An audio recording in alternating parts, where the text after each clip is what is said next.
سورہ آل عمران رکوع نمبر 3. ان الذين يكفرون بآيات الله ويقتلون النبيين بغير حق ويقتلون الذين يأمرون بالقسط من الناس فبشرهم بعذاب أليم. أولئك الذين حبطت أعمالهم في الدنيا والآخرة وما لهم من ناصرين. ألم تر إلى الذين أوتوا نصيبا من الكتاب يدعون إلى كتاب الله ليحكم بينهم ثم يتولى فريق منهم وهم معرضون.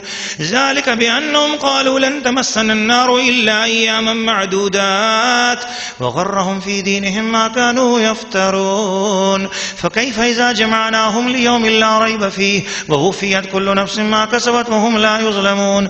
قل اللهم مالك الملك تؤتي الملك من تشاء وتنزع الملك ممن تشاء وتعز من تشاء وتذل من تشاء بيدك الخير إنك على كل شيء قدير. تولج الليل في النهار وتولج النهار في الليل وتخرج الحي من الميت وتخرج الميت من الحي وترزق من تشاء بغير حساب. لا يتخذ المؤمنون الكافرين أولياء من دون المؤمنين ومن يفعل ذلك فليس من الله في شيء إلا أن تتقوا منهم تقى ويحذركم الله نفسه وإلى الله المصير. قل إن تخفوا ما في صدوركم وتبدوه يعلمه الله ويعلم ما في السماوات وما في الأرض والله على كل شيء قدير. يوم تجد كل نفس ما عملت من خير محضرا وما عملت من سوء تود لو أن بينها وبينه أمدا بعيدا ويحذركم الله نفسه والله رؤوف بالعباد. سورہ آل عمران رکوع نمبر 3. ترجمہ کنز الایمان. وہ جو اللہ کی آیتوں سے منکر ہوتے اور پیغمبروں کو ناحق شہید کرتے اور انصاف کا حکم کرنے والوں کو قتل کرتے ہیں انہیں خوشخبری دو دردناک عذاب کی. یہ ہیں وہ جن کے اعمال اکارت گئے دنیا اور آخرت میں اور ان کا کوئی مددگار نہیں. کیا تم نے انہیں نہ دیکھا جنہیں کتاب کا ایک حصہ ملا؟ کتاب اللہ کی طرف بلائے جاتے ہیں کہ وہ ان کا فیصلہ کرے، پھر ان میں کا ایک گروہ اس سے روگرداں ہو کر پھر جاتا ہے. یہ جرت انہیں اس لیے ہوئی کہ وہ کہتے ہیں کہ ہرگز ہمیں آگ نہ چھوئے گی مگر گنتی کے دنوں، اور ان کے دین میں انہیں فریب دیا اس جھوٹ نے جو باندھتے تھے.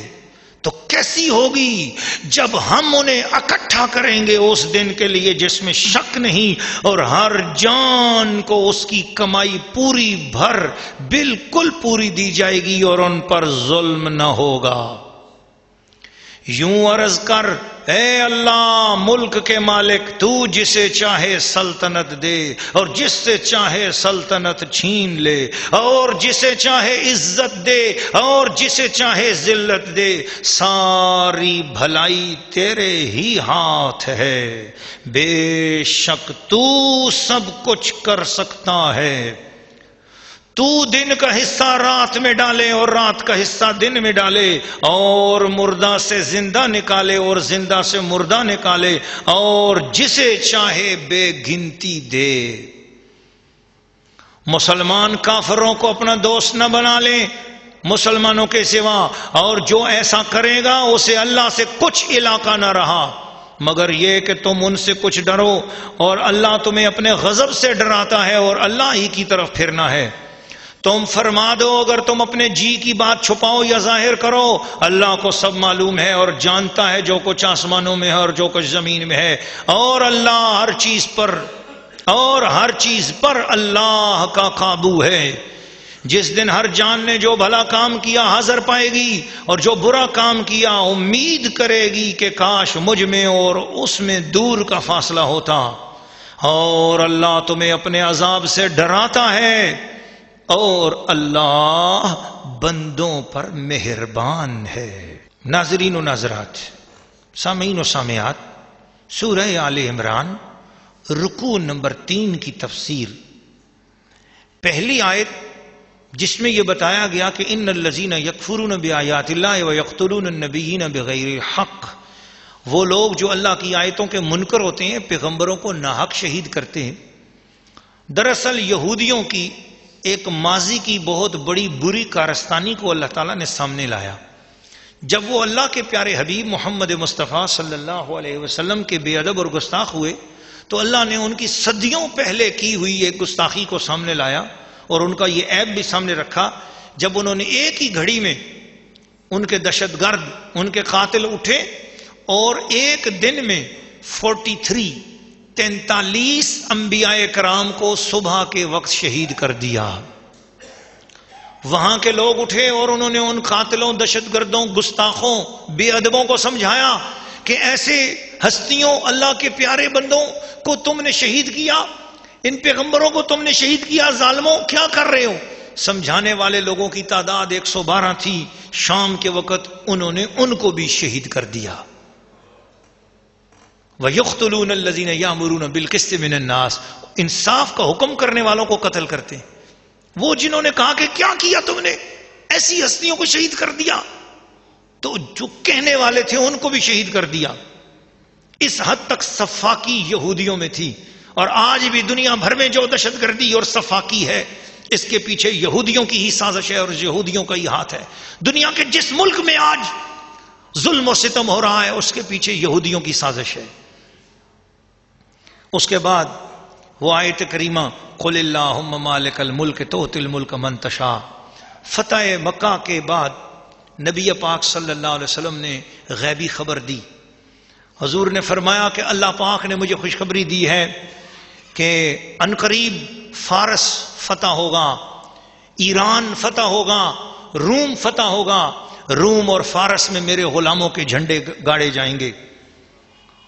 تو یہودیوں نے مذاق اڑانا شروع کر دیا. انہوں نے کہا کہ یہ کوئی مکہ نہیں ہے، اتنے زبردست سویلائزڈ شہر ہیں وہ، سویلائزڈ ملک ہیں وہ، متمدن ملک ہیں وہ. ایران اور روم کی بڑی سلطنتیں، ان کا جھنڈا پوری دنیا میں لہرا رہا ہے، اور حضور کیسے کہہ رہے ہیں کہ وہ فتح ہوں گے اور میرے غلاموں کا ان پہ حکمرانی ہوگی. اس کے جواب میں اللہ پاک نے یہ آیت نازل کی اور فرما محبوب یہ سناؤ ان کو قل اللہم مالک الملک تؤتی الملک من تشاء. ارے ملکوں کے مالک نہ یہودی ہیں نہ نصرانی، ملکوں کے مالک نہ ایرانی ہیں نہ تورانی، ملکوں کے مالک نہ افغانی ہیں نہ کوئی. ملکوں کے مالک تو ملکوں کا مالک اللہ ہے، وہ جسے چاہے ملک عطا فرمائے، جس سے چاہے چھین لے.